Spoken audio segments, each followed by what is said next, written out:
بسم اللہ الرحمن الرحیم۔ آپ کے سامنے جو ہے وہ سورہ انعام کی تلاوت بھی آ گئی، 2 رکوع کی، پہلے 2 رکوع کی، اور آپ کے سامنے جو ہے وہ اس کا ترجمہ بھی آ گیا۔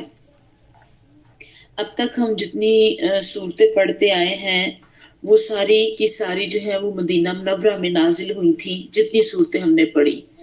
آپ جانتے ہیں نا کہ قرآن پاک کی ترتیب ایک ہے ترتیب نزولی، یعنی کہ جس میں قرآن پاک کی آیات نازل ہوئی، اور ایک ہے ترتیب توقیفی، جس میں قرآن پاک کو جو ہے وہ مجتمع کیا گیا ہے نا، جس میں اور جمع کیا گیا، اکٹھا کیا گیا جس ترتیب سے۔ اور یہ ترتیب جس میں یہ قرآن پاک جو ہے میرے اور آپ کے پاس جو ہے وہ موجود ہے، یہ ترتیب توقیفی ہے۔ اور یہ ترتیب بھی جو ہے نبی کریم صلی اللہ علیہ وسلم نے اللہ تعالیٰ کے حکم سے ہی بنوائی اور رکھوائی۔ آپ صلی اللہ علیہ وسلم جو کاتبین وحی ہوتے تھے ان سے کہتے جاتے تھے کہ لکھتے جاؤ فلاں آیت کو فلاں جگہ پہ، فلاں سورت کو فلاں جگہ پہ، اور اس طرح سے ترتیب جو ہے خود ہی پیارے صلی اللہ علیہ وسلم نے دلوائی۔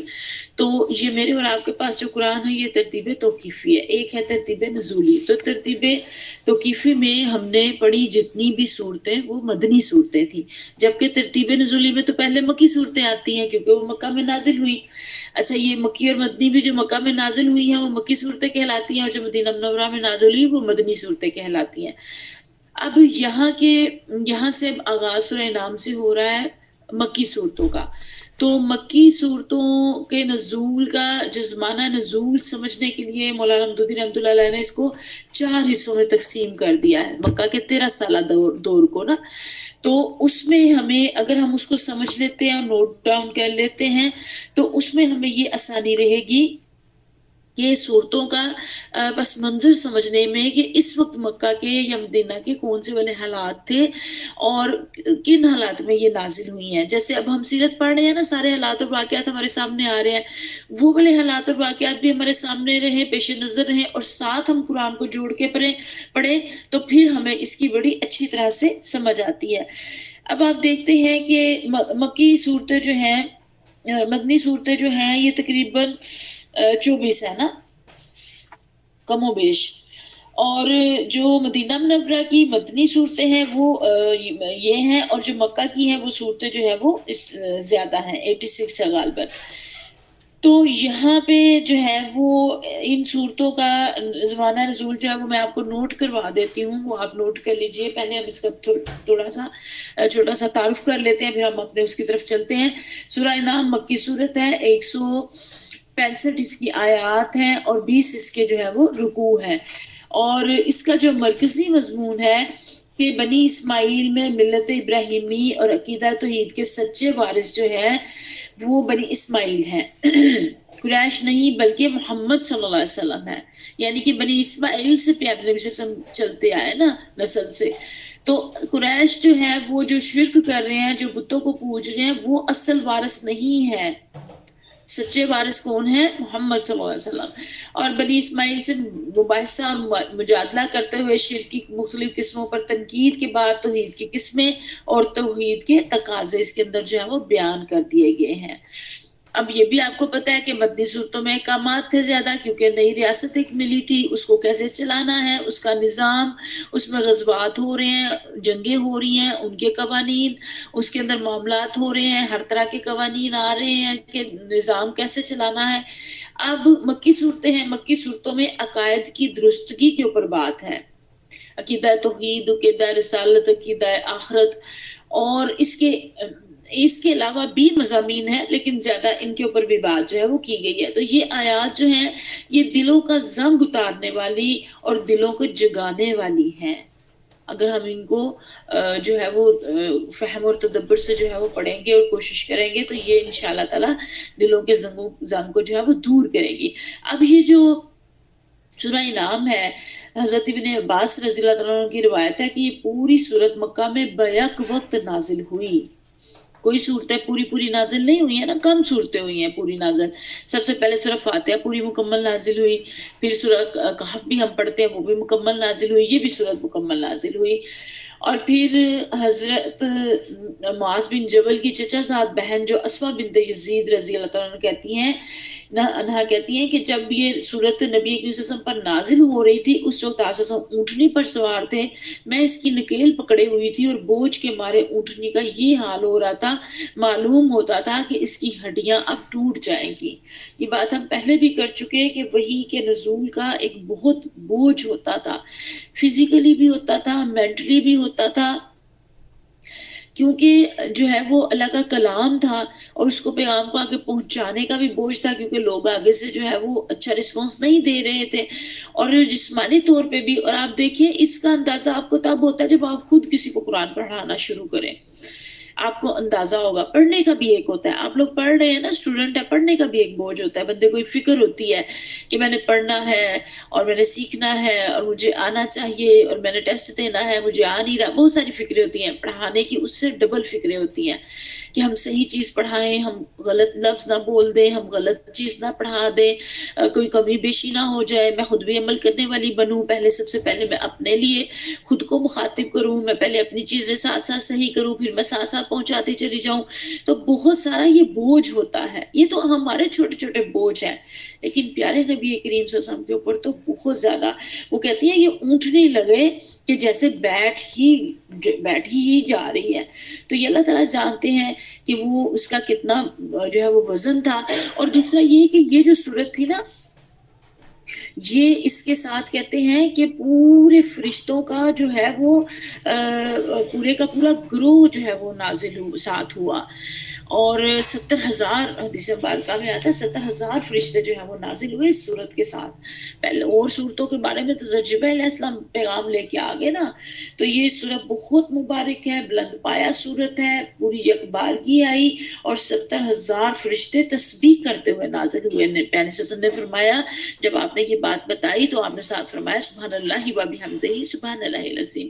تو ان کی فرشتوں کی یہ جو ہے وہ تسبیح بھی ہے، اور ایسے وہ گنگناتے جا رہے تھے۔ ظاہر ہے جب ایک قرآن بھی آپ ذرا لے سے پڑھے نا، تو ایک اس کا زیادہ افراد بیٹھ کے ایک جگہ پڑھ رہے ہو تو اس کا ایک ردم سا بن جاتا ہے، تو کتنا جو ہے وہ ہوگا۔ اور جس رات نازل ہوئی اسی رات پوری کی پوری جو ہے وہ قلم بند کروا دی گئی، اور 13 سالہ دعوت کا خلاصہ جو ہے وہ اس کے اندر آ گیا، کفار مکہ کے لیے الٹیمیٹم جو ہے وہ اس کے اندر آ گیا اس صورت کے اندر۔ پھر ہم دیکھتے ہیں کہ اس کا نام جو ہے انعام، یہ رکوع 16 اور 17 میں بعض مویشیوں کا ذکر ہے۔ مویشی کہتے ہیں نا، انعام جو ہے وہ مویشیوں کو کہتے ہیں، جانوروں کو۔ تو یہاں سے اس کا جو ہے وہ اس وجہ سے اس کا یہ والا نام بھی آیا۔ اور پیارے نبی کریم صلی اللہ علیہ وسلم کو دعوت دیتے ہوئے 12 سال گزر چکے تھے۔ اس کی شان نزول یہ ہے کہ قریش کی مزاحمت اور ستم گری جو ہے وہ انتہا کو پہنچ چکی تھی۔ اسلام قبول کرنے والوں کی ایک بڑی تعداد ان کے ظلم و ستم سے عاجز ہو کر حبشہ میں مقیم ہو گئی تھی، اور پیارے سسم اس وقت عام الحزن سے گزر چکے تھے، نہ ابو طالب باقی رہے، نہ خدیجہ الکبریٰ، تو دنیاوی سہارے بھی نہیں رہے، تو مزاحمتیں بہت شدید ہو گئیں، اور کفار آپ سیرت میں آپ نے پڑھا نا کتنے زیادہ جری ہو گئے کہ ہاتھ اٹھانا شروع ہو گئے پیارے سسم کے اوپر۔ تو ان حالات میں جو ہے وہ آپ سوسم جو ہے وہ دعوت دیتے چلے گئے اور رسالت کا فریضہ ادا کرتے چلے گئے۔ اس کے اندر اس کو جو ہے نا مولانا ندوی رحمۃ اللہ علیہ نے 7 بڑے بڑے عنوانات کے ساتھ جو ہے وہ تقسیم کیا ہے۔ نمبر 1 شرک کا ابطال اور عقیدہ توحید کی دعوت دی گئی ہے۔ نمبر 2 عقیدہ آخرت کی تبلیغ اور اس کی غلط خیال کی تردید کی زندگی جو کچھ ہے بس دنیا کی زندگی ہے، اس کی تردید کی گئی ہے۔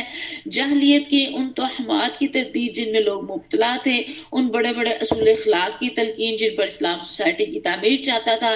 پیارے سے سمر ان کی دعوت، آپ کی دعوت کے خلاف لوگوں نے اعتراضات کا جواب جو جواب دیا اللہ تعالیٰ نے، وہ بھی اس کے اندر آ جاتا ہے۔ اور طویل جدوجہد کے باوجود دعوت کے نتیجہ خیز نہ ہونے پر پیارے نبی کریم صلی اللہ علیہ وسلم اور عام مسلمانوں کے اندر جو اضطراب تھا اور دل شکستگی کی جو کیفیت پیدا ہو رہی تھی، اس پر تسلی دی گئی، اور منکرین اور مخالفین کو ان کی غفلت اور سرشاری اور نادانستہ خودکشی پر نصیحت اور تنبیہ اور تحدید جو ہے وہ کی گئی۔ تو یہ ایسا ہے کہ جیسے ایک خطبہ ہے جو دریا کسی روانی کے ساتھ چلتا ہے، اور اس کے دوران میں یہ عنوانات مختلف بار بار طریقوں سے جو ہے وہ آتے چلے جاتے ہیں۔ اب مکہ کو جو ہے وہ یہ آخری دور تھا، اس کو کتنے ادوار میں تقسیم کیا گیا یہ آپ نوٹ کر لیجئے، آپ لکھ لیجئے، اور آپ نے یہ لکھا ہوا سب نے گروپ میں ڈالنا ہے۔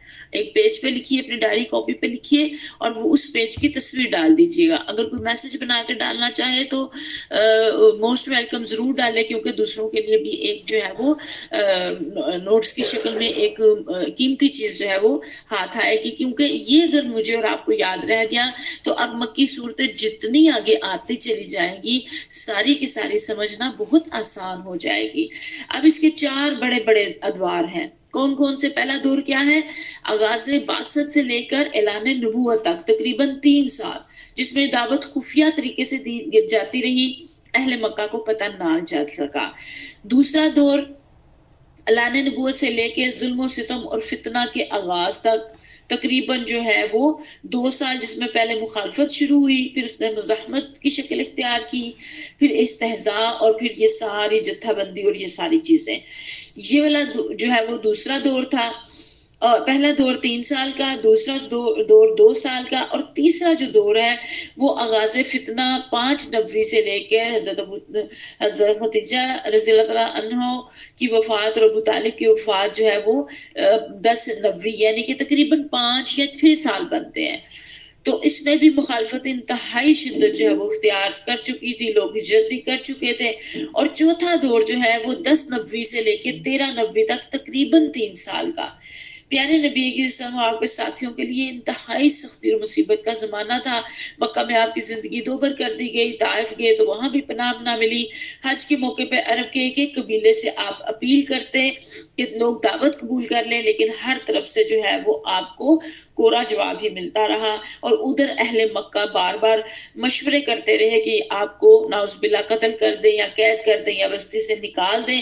تو یہ سارے وہ حالات تھے جن میں یہ سورج جو ہے وہ نازل ہوئی۔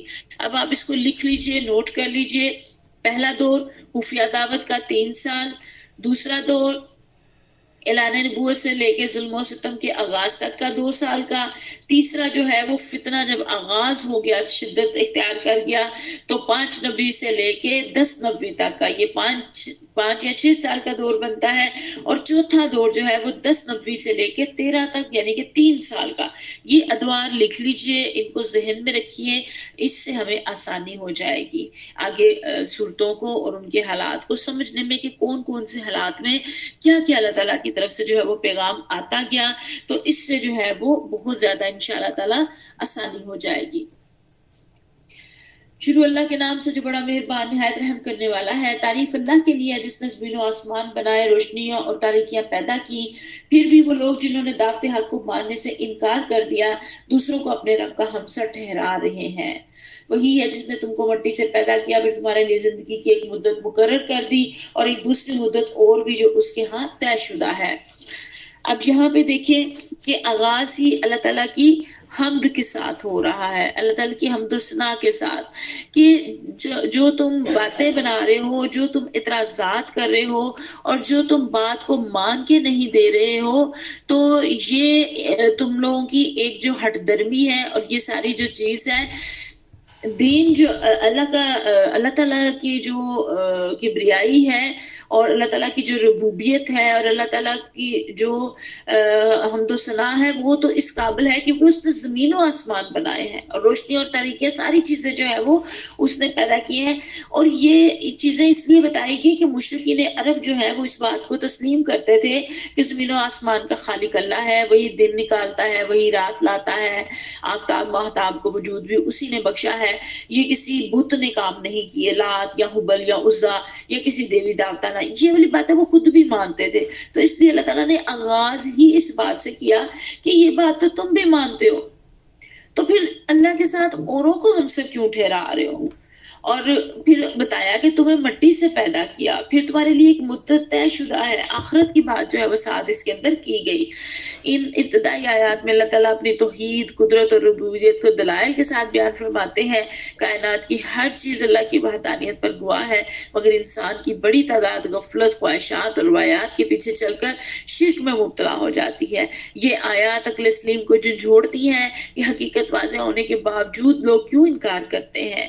انسان کی کی تخلیق، موت و حیات، حساب و کتاب، انبیاء کی صداقت اور قرآن کی روشنی سب حقیقت کو واضح کرتے ہیں، مگر ہٹ درمی کرنے والے بصیرت سے محروم رہ جاتے ہیں۔ یہ آیات انسان کو جھنجھوڑتی ہیں۔ آج فیصلہ کرو کس کی بندگی اختیار کرو گے، خالق کی یا مخلوق کی؟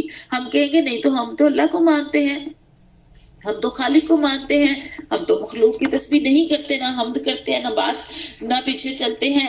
تو صرف عبادت کے لیے نہیں، صرف لیکن جس کا بھی آپ قانون مانتے ہیں، جس کی بھی مرضی کے مطابق چلتے ہیں، اصل میں تو پھر انسان جو ہے وہ اس کے پیچھے چل رہا ہوتا ہے۔ پھر آگے اللہ تعالیٰ فرماتے ہیں لوگوں کا یہ حال ہے کہ ان کے رب کی نشانیوں میں سے کوئی نشانی ایسی نہیں ہے جو ان کے سامنے آئی ہو اور انہوں نے اس سے منہ نہ موڑ لیا ہو۔ اور پھر مذاق اڑانا، اور پھر اللہ تعالیٰ کہہ رہے ہیں کہ انہوں نے دیکھا نہیں کہ ان سے پہلے کتنی قوموں کو ہلاک کر چکے ہیں، اپنے زمانے میں ان کا بڑا دورہ رہا، ان کو اپنے زمین میں بڑا اقتدار بخشا اور بڑی ان کو جو ہے وہ سلطنتیں دی۔ اور یہاں یہ بھی بتایا، اس میں ایک لطیف پوشیدہ ہے نقطہ، کہ تم لوگ اپنی چھوٹی چھوٹی سرداریوں پہ اتنے اکڑ رہے ہو، ہم نے تو اتنا سارا کچھ عطا کیا، اتنی بڑی قوتیں، اقتدار ان کو دیے، آسمان سے بارشیں برسائی، نیچے سے نہریں، اور یعنی کہ اس سے مراد ہے کہ بہت زیادہ خوشحالی اور بہت زیادہ ہریالی اور بہت زیادہ جو ہے وہ ان کو نعمتوں سے نوازا گیا۔ لیکن جب انہوں نے کفران نعمت کیا تو پھر اللہ کہتے ہیں ہم نے ان کو گناہوں کی پاداش میں پکڑ کے تباہ کر لیا اور اس کی جگہ دوسری قوموں کو اٹھایا۔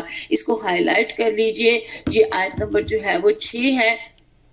اس میں اللہ کی سنت، اللہ کا طریقہ جو ہے وہ بتا دیا گیا، کیا کہ اللہ تعالیٰ جو ہے وہ پہلے نعمتوں سے بہت زیادہ نوازتے ہیں، اور جب انسان ان نعمتوں کا کفران کرتا ہے اور ان نعمتوں کا صحیح حق ادا نہیں کرتا تو پھر جو ہے اللہ تعالیٰ معاف فرمائے، وہ انسان جو ہے وہ اپنے گناہوں کی پاداش میں ان کی لپیٹ میں آ جاتا ہے اور تباہ و برباد کر دیا جاتا ہے۔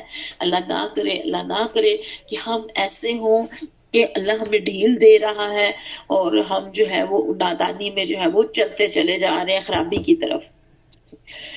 اور پھر یہاں اللہ تعالیٰ کی وہ ساری جو ہے وہ نعمتیں بھی بتائی گئی، کبریائی بھی بتائی گئی، توحید بھی بتائی گئی، کہ ایک ایک پتی، ایک ایک پھول، ایک ایک درخت سے اللہ تعالیٰ کی قدرت کا پتہ چلتا ہے۔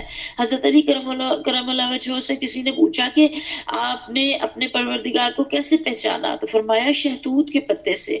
پوچھنے والے نے حیران ہو کر کہا کیا مطلب؟ آپ نے فرمایا شہتوت کا پتا بکری کھاتی ہے تو میگنی کر دیتی ہے، ریشم کا کیڑا کھاتا ہے تو ریشم پیدا کرتا ہے، اور ختن کا ہرن کھاتا ہے تو اس کی ناف سے کستوری نکلتی ہے۔ اگر شہتوت کے پتے میں بجائے خود کوئی صلاحیت ہوتی تو ہر جگہ یا میگنی بنتی یا ریشم بنتا یا کستوری بنتی، لیکن کسی جگہ ریشم، کسی جگہ میگنی، کسی جگہ کستوری۔ تو اس سے معلوم ہوتا ہے یہ پتے کی خصوصیت نہیں ہے، بلکہ کوئی اور ہاتھ ہے جو یہ کام کر رہا ہے، وہ میرے رب کا ہاتھ ہے۔ اللہ اکبر، سبحان اللہ۔ دیکھیں ایک پتے سے انہوں نے رب پہچان لیا، اس کے اوپر غور و فکر کیا نا، تو پتہ چلا کہ یہ میں اور آپ بھی اگر اس دن رات کے آنے جانے پہ اور ان ساری چیزوں پہ غور و فکر کریں گے تو ہمیں بھی پتہ چل جائے گا، ہم بھی اس نتیجے پہ پہنچیں گے کہ یہ سارا کچھ جو ہے وہ از خود نہیں بنا۔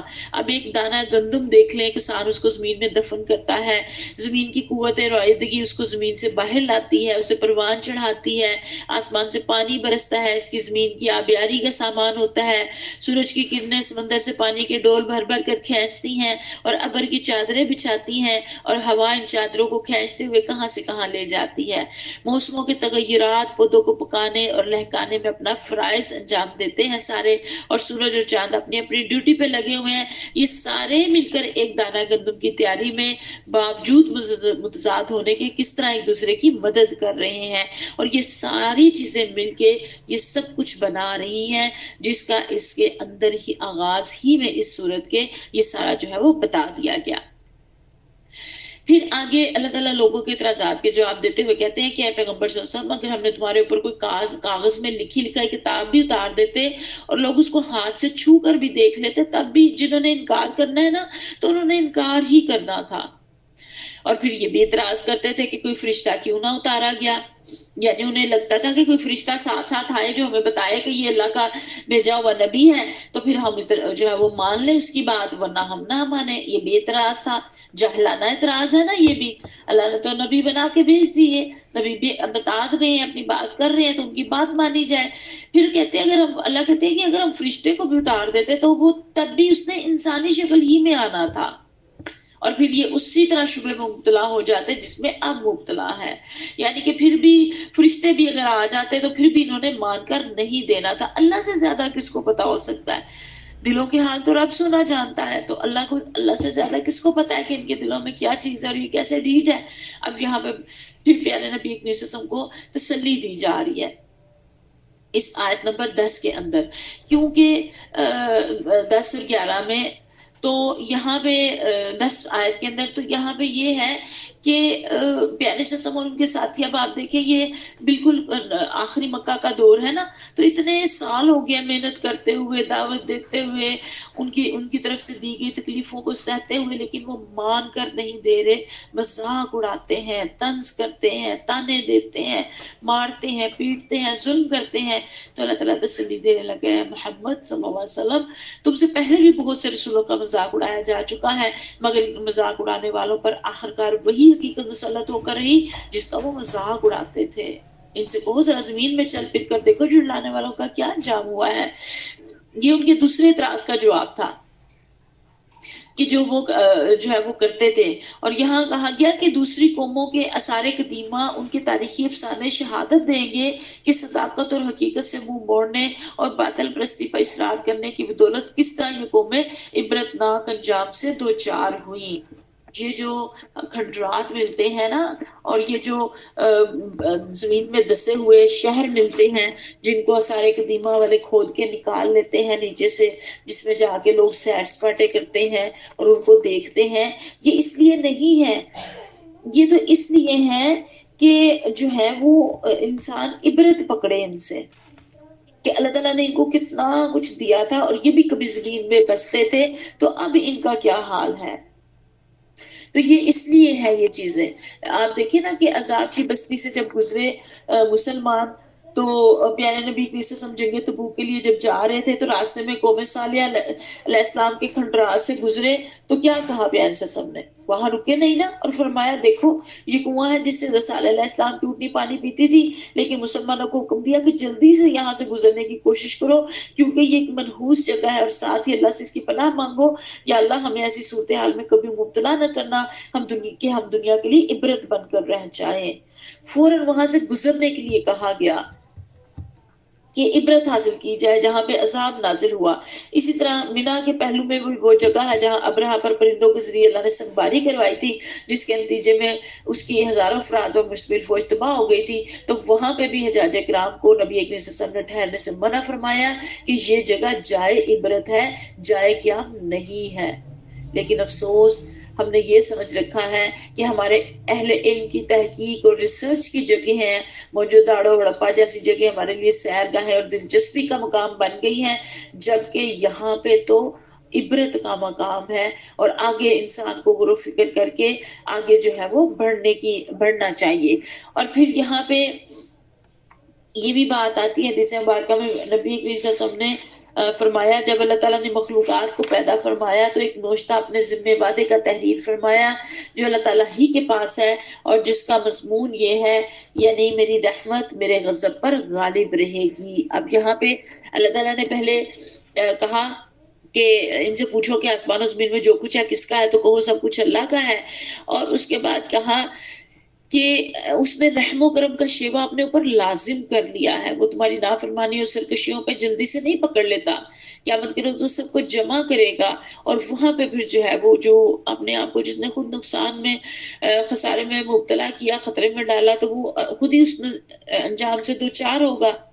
اب اللہ تعالیٰ تو اس قدر رحمان اور رحیم ہے کہ اس نے اپنے اوپر رحم کو جو ہے وہ فرض کر لیا ہے، اور نوشتہ لکھ کے رکھ لیا ہے کہ جو ہے وہ رحمت جو ہے اس کی. اور حدیث مبارکہ میں آتا ہے کہ یہ جو بکری وہ کھر نہیں نا اٹھاتی اپنے بچے کے اوپر، تو یہ اسی ایک رحمت جو رب نے ایک حصہ زمین پہ اتارا ہے اور 99 حصے اپنے پاس رکھے ہیں رحمت کے.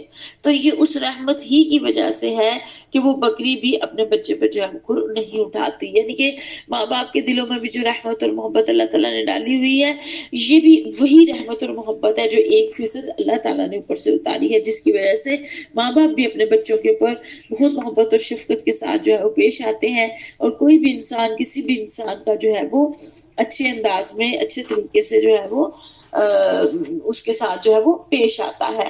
ورنہ آپ دیکھیں کہ چھوٹے بچے کس قدر زیادہ تنگ کرتے اور ستاتے ہیں نا پیرنٹس کو، تو جو ہے وہ بہت زیادہ اگر دل میں رحمت اور محبت نہ ہو تو بہت زیادہ برا سلوک ان کے ساتھ ہو. لیکن یہ اللہ تعالیٰ نے محبت اور رحمت ڈالی ہوئی ہے. پیارے صاحب نے اپنے ساتھیوں کو تعلیم دی کہ اپنے اخلاق کو جو ہے وہ اپنائے. آپ نے فرمایا اللہ تعالیٰ اس شخص پر رحم نہیں کرتا جو لوگوں پر رحم نہیں کرتا.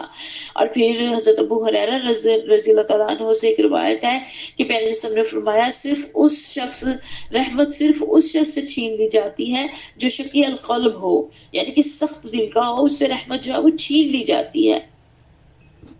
اور پھر آپ دیکھیں کہ نہ صرف انسانوں کے اوپر رحمت شفقت کرنے کا فرمایا بلکہ جانوروں تک کے اوپر. ایک دفعہ ایک صحابی نے دیکھا، پیارے وسلم کے ساتھ تھے وہ صحابی، حضرت عبد الرحمن بن عبداللہ اپنے والد سے روایت کرتے ہیں کہ ہم نے نبی اکرم صلی اللہ علیہ وسلم کے ساتھ ایک سفر میں ہم تھے، ہم نے ایک پرندے کو دیکھا، اس کے ساتھ 2 بچے تھے، ہم نے وہ بچے پکڑ لیے.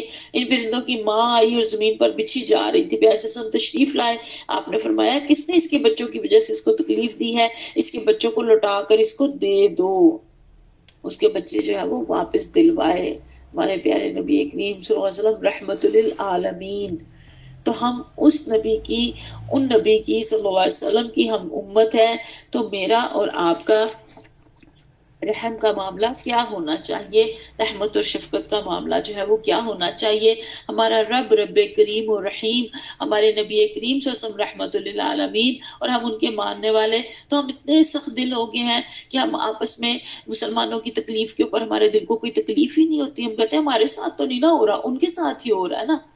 غزہ میں جو ہو رہا ہے، جو کیمپوں میں بیچارے بیٹھے ہیں، سردی ہو گئی ہے، وہاں شدید بارش ہو گئی ہے اور کیمپ جو ہے وہ پانی سے بھر گئے ہیں، بستر پانی سے گیلے ہو گئے، ان کے پاس کوئی رہائش کی جگہ نہیں ہے. جو بیچارے بچ گئے ہیں اور جو چلے گئے وہ تو کتنے ہزاروں شہداء ہیں، جس میں بچے بھی ہیں، عورتیں بھی ہیں، بوڑھے بھی ہیں، مرد بھی ہیں، جوان بھی، ہر طرح سے افراد جو ہے وہ اس کے اندر. اور جو بچے ہوئے ہیں تو کیا ہمارے دل میں کوئی تڑپ لگن آتی ہے؟ کیا ہم ان کے لیے اللہ سے رو کے دعا مانگتے ہیں؟ کیا ہم نے دعاؤں کا ایک حصہ ان کے لیے رکھا ہوا ہے؟ کیا ہم مال سے مدد کرتے ہیں؟ کیا ہم سوشل میڈیا کے ذریعے سے ان کی آواز کو اٹھانے کی کوشش کرتے ہیں؟ کیا ہم ملٹی نیشنل اشیاء کا بائیک آؤٹ کر کے، اسرائیل کا بائیک آؤٹ کر کے ان کی ہیلپ کر رہے ہیں؟ یہ چیزیں تو ہم کر سکتے ہیں نا. ہم اس کام کے اوپر جو ہم نہیں کر سکتے ہم کہتے ہیں ہم کیا کر سکتے ہیں، ہم تو کچھ نہیں کر سکتے. لیکن جو ہم کر سکتے ہیں وہ تو کریں اپنے حصے کا. اسی طرح کشمیر میں، اسی طرح بوسنیا چچنیا، کتنی ہی جگہ ایسی ہیں جہاں مسلمان پس رہے ہیں. پیارے نبی نے فرمایا کہ جو امت کا درد محسوس نہیں کرتا وہ ہم میں سے نہیں ہے. اللہ تعالیٰ معاف فرمائے، وہ مسلمان ہونے سے ہی نکل جاتا ہے. تو کم از کم پیاری بہنوں، دعاؤں میں تو ہم ضرور یاد رکھیں، آپس میں بھی ایک دوسرے کے ساتھ نرم مزاجی سے، اچھے انداز سے ہم چلنے والے بن جائیں، اور جو ہے وہ دوسروں کے ساتھ بھی ہمدردی کرنے والے بن جائیں، محبت کرنے والے بن جائیں، اور اپنے دین کا پیغام حکمت سے اور محبت سے جو ہے وہ آگے پہنچانے والے بن جائیں. پھر آگے اللہ تعالیٰ فرماتا ہے اس خدا کو چھوڑ کر جو زمین و آسمان کا خالق ہے، جو روزی دیتا ہے روزی لیتا نہیں. دن رات سب کچھ اس نے بنائے ہیں، اور کہا کہ مجھے تو حکم دیا گیا ہے کہ سب سے پہلے میں اسی کے آگے سر تسلیم خم کروں، اور تاکید کی گئی ہے کہ کوئی شرک کرتا ہے تو کرے، میں شرک کرنے والوں میں سے نہ ہوں. اب یہ دیکھیں کتنا خوبصورت یہ جملہ ہے. اللہ کہتے ہیں کہ وہ خالق جو روزی دیتا ہے روزی لیتا نہیں. اس میں اللہ نے یہ بتایا کہ تم اللہ کو چھوڑ کے جن جن کو اپنا خدا بنا رکھا ہے نا تم نے، وہ تمہیں رزق نہیں دیتے ہیں، بلکہ تم ان کو جا کے نذرانے دیتے ہو، چڑھاوے چڑھاتے ہو اور چادریں ڈالتے ہو اور دیگے دیتے ہو، اور تم جا کے ان کو کھلاتے پلاتے، تم ان کے درباروں پہ اور ان کو دیوتا بنا کے ان کے مندروں کی اور ان کی چیزوں کی پوجا کرتے ہو اور تزئین و آرائش کرتے ہو اور سارا کچھ، تو تم ان کو دے رہے ہوتے ہو، جبکہ رب تو تمہیں دے رہا ہے۔ کتنا خوبصورت اللہ تعالیٰ انداز میں سمجھانا چاہ رہے ہیں ہمیں۔ اللہ کرے کہ میں اور آپ ہم سمجھ جائیں۔ تو پھر کیا ہے، اللہ کہتے ہیں کہہ دیجئے، آیت نمبر 15 ہے، قُلْ إِنِّي أَخَافُ إِنْ عَصَيْتُ رَبِّي عَذَابَ يَوْمٍ عَظِيمٍ، کہو اگر میں اپنے رب کی نافرمانی کروں تو ڈرتا ہوں کہ ایک بڑے خوفناک دن کی مجھے سزا بھگتنی پڑے گی۔ اس دن جو سزا سے بچ گیا اس پر اللہ نے بڑا ہی رحم کیا، اور یہی نمایاں کامیابی ہے۔ اگر اللہ تمہیں کسی قسم کا نقصان پہنچائے تو اس کے سوا کوئی نہیں جو تمہیں اس نقصان سے بچا سکے۔ یہ آیت نمبر 17 ہے، اس کو ہائی لائٹ کر لیجئے، انڈر لائن کر لیجئے، اپنے پاس نوٹ کر لیجئے۔ یہ آیت اگر اس کے اوپر میں اور آپ عمل کرنے والے بن جائے تو یہ ہمیں اتنا بہادر بنا دے گی کہ ہم کسی سے ڈرنے دبنے والے رہیں گے ہی نہیں۔ ہم کیوں کہ اللہ جب کوئی نقصان پہنچانا چاہے تو کوئی چیز فائدہ نہیں دے سکتی، اور اگر اللہ فائدہ دینا چاہے تو پھر کوئی چیز نقصان نہیں پہنچا سکتی، کیونکہ ان اللہ علی کل شیء قدیر، کیونکہ وہ ہر ایک چیز کے اوپر قادر ہے، وہ اپنے بندوں پر کامل اختیارات رکھتا ہے۔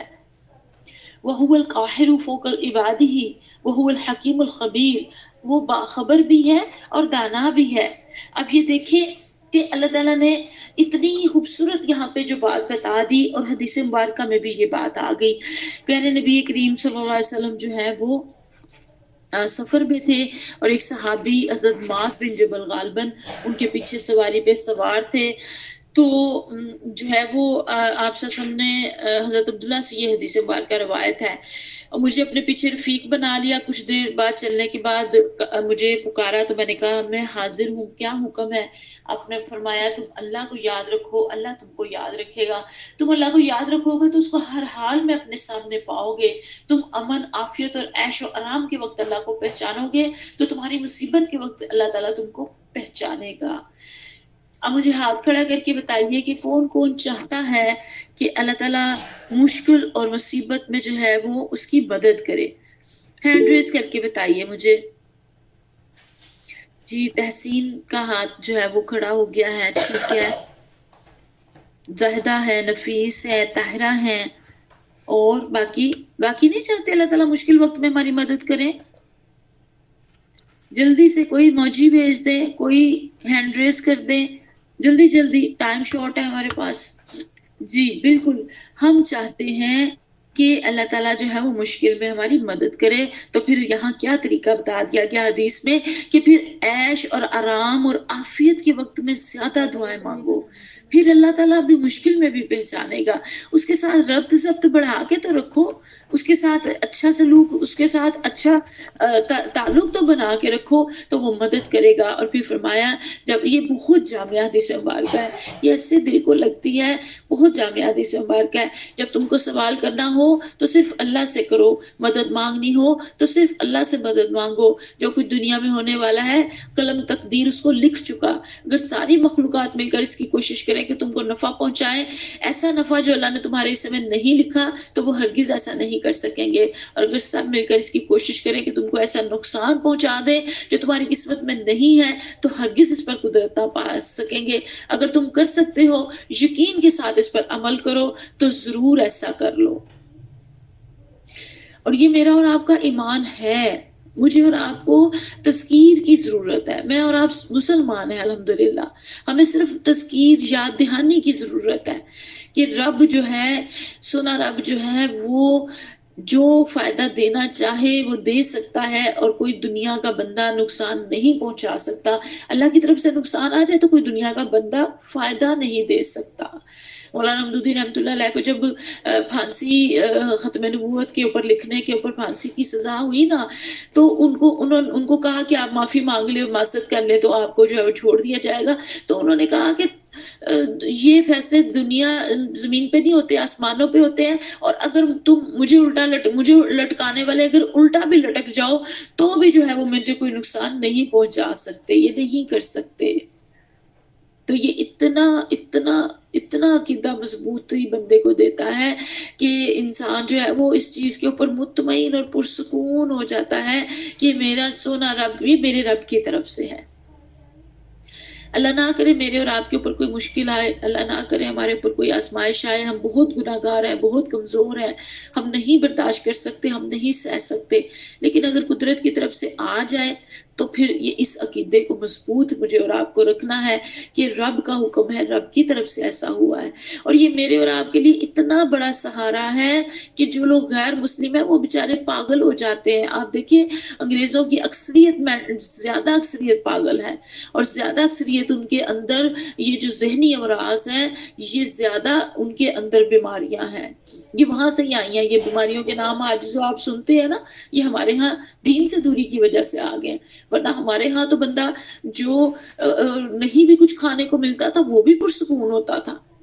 حضرت علامہ اقبال کا واقعہ ہے، انہوں نے بتایا ہے، 2 واقعات انہوں نے بتائے ہوئے ہیں کتاب کے اندر، خود اپنے نا اس انگریز کے دور کے، تو جو لوگ مسلمان ہوئے، تو ایک انہوں نے بتایا ہوا ہے واقعہ کہ ایک دھوبن تھی۔ آپ کو پتہ ہے نا دھوبی دھوبن پہلے آیا کرتے تھے، برصغیر پاک و ہند کی بات ہے، جب انگریز یہاں پہ آیا تو وہ گھروں میں آتے تھے اور آگے کپڑے لے جاتے تھے اور دھو کے دیتے تھے، تو وہ انگریز دونوں میاں بیوی جو تھے بڑے امیر اور ٹھیک ٹھاک تھے، وہاں سے یہاں آئے ہوئے تھے، حکومت کر رہے تھے مسلمانوں پہ۔ تو وہ جو میم تھی نا، اس نے اپنے صاحب سے کہا کہ یہ جو دھوبن آتی ہے کپڑے لے کے، اس کے چہرے کے اوپر اتنا اطمینان اور سکون ہے، حالانکہ اس کے پاس اتنا مال و دولت نہیں ہے، تو ہمارے پاس اتنا مال و دولت ہے اور ہمارے پاس یہ اطمینان اور سکون نہیں ہے۔ اور جب اس نے اس سے بات چیت کی اور اس کو پتہ چلا تو اس نے اسلام قبول کر لیا۔ یہ دین کی وجہ سے تھا اطمینان اور سکون کہ جو ہو رہا ہے میرے رب کے حکم سے ہو رہا ہے، مجھے جو ملنا ہے میرے رب کے حکم سے ملنا ہے، جو مجھ سے چلا گیا وہ میرے رب کے حکم سے چلا گیا۔ اور جب یہ عقیدہ مضبوط ہو جاتا ہے، انسان راضی برضا ہو جاتا ہے، تو اطمینان اس کے دل کے اندر اتر آتا ہے۔ ہم بے چین کیوں ہوتے ہیں، ہم پریشان کیوں ہوتے ہیں، ہم یہ اس لیے کہ اس میں کمزوری آئی ہوتی ہے، اس وقت ایمان کے اندر اس عقیدے میں کمزوری آئی ہوتی ہے۔ اور پھر آگے اللہ تعالیٰ فرماتے ہیں، اگر حدیث مبارکہ میں اگلے الفاظ حدیث مبارکہ کے یہ ہیں کہ اگر اس پر قدرت نہیں تو صبر کرو، کیونکہ اپنی خلاف طبع چیز پر صبر کرنے میں بڑی خیر و برکت ہے، اور خوب سمجھ لو کہ اللہ تعالیٰ کی مدد صبر کے ساتھ ہے، اور مصیبت کے ساتھ راحت اور تنگی کے ساتھ فراغی ہے۔ ترمذی کی حدیث مبارکہ ہے، یہ میں انشاءاللہ تعالیٰ بعد میں گروپ پہ بھی ڈال دوں گی۔ یہ بہت جامعہ حدیث مبارکہ ہے اور بہت خوبصورت اور بہت پیاری حدیث مبارکہ ہے۔ اور پھر آگے اللہ تعالیٰ فرما رہے ہیں، ان سے پوچھو کس کی گواہی سب سے بڑھ کر ہے، کہو میرے اور تمہارے درمیان اللہ گواہ ہے، اور یہ قرآن میرے بذریعہ وہی بھیجا گیا ہے تاکہ تمہیں اور جس کو یہ پہنچے سب کو متنبع کر دوں۔ اور کیا تم واقعی یہ شہادت دے سکتے ہو کہ اللہ کے ساتھ دوسرے خدا بھی ہیں؟ کہو میں اس کی شہادت ہرگز نہیں دے سکتا، کہو خدا تو وہی ایک ہے، اور میں اس شرک سے قطعی بیزار ہوں جس میں تو مبتلا ہو۔ اور اللہ تعالیٰ وہی بات جو سورہ بقرہ میں میں نے پڑھی، میں نے اور آپ نے ہم نے پڑھی، وہی بات وہی جملہ اللہ تعالیٰ دوبارہ یہاں دہرا رہے ہیں، الذین آتیناہم الکتاب یعرفونہ کما یعرفون ابناءہم۔ اللہ کہتے ہیں یہ ایسے پہچانتے ہیں جیسے اپنے بیٹوں کو پہچانتے ہیں۔ الذین خسروا انفسہم فہم لا یؤمنون، مگر جنہوں نے اپنے آپ کو خود خسارے میں ڈال دیا وہ اسے نہیں مانتے۔ اللہ تعالیٰ کھول کھول کے واضح کر کے بتا رہے ہیں۔ اللہ کرے یہ وضاحت، یہ چیزیں میرے اور آپ کے لیے جو ہے وہ بہت زیادہ ہمیں جو ہے وہ سمجھ آنی شروع ہو جائے۔ اللہ تعالیٰ حق کو ہمارے لیے واضح کر دے اور اس کے اوپر چلنا ہمارے لیے آسان کر دے۔ ہم نے جو 2 رکوع پڑھے اس کے اہم نکات دیکھ لیتے ہیں، کی پوائنٹس کیا ہیں۔ اللہ کی وحدانیت اور قدرت اور زمین و آسمان کی تخلیق، روشنی، اندھیرا، موت، حیات، اس کے اوپر بات کر کے نعمتوں کے اوپر پھر بتایا گیا کہ انسان ناشکری کرتا ہے۔ انسان کی تخلیق اور اس کی واپسی، وقت آخر کی بات کی گئی، یہاں پہ منکروں کی ضد اور بہانے جو تھے وہ بتائے گئے، اور اس کے اوپر دلائل دیے گئے، اور پھر تاریخ کا سبق اس زمین میں چل پھر کے دیکھ لو کہ پہلے لوگوں کا کیا انجام ہوا، اور پھر رب کی رحمت کہ اللہ تعالیٰ نے اپنی رحمت اپنے غضب کے اوپر حاوی رکھی ہوئی ہے۔ کچھ ایکشن پوائنٹس ہیں، کرنے کے کام ہیں، توحید کو دل و دماغ اور عمل میں مضبوط کرنا، ہر فیصلہ، ہر دعا، ہر امید اور ہر خوف صرف اللہ سے وابستہ ہو۔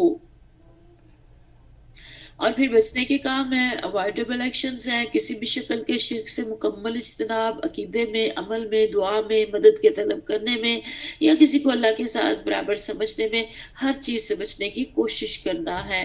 آخرت کے تصور کو پیچھے نہیں کرنا، گناہ کو معمولی نہیں سمجھنا، اور جواب دہی کو بھول نہیں جانا۔ اور پھر کچھ سوالات ہیں غور و فکر کے، کیا میری زندگی میں کوئی چھپا یا ظاہر شرک موجود ہے جسے میں جائز سمجھ بیٹھی ہوں؟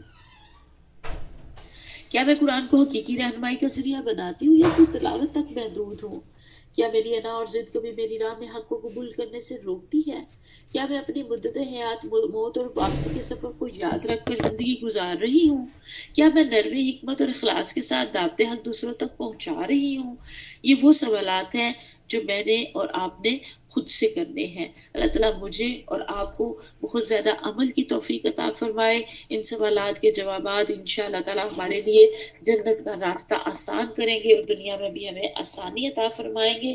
وآخر دعوانا الحمدللہ رب العالمین۔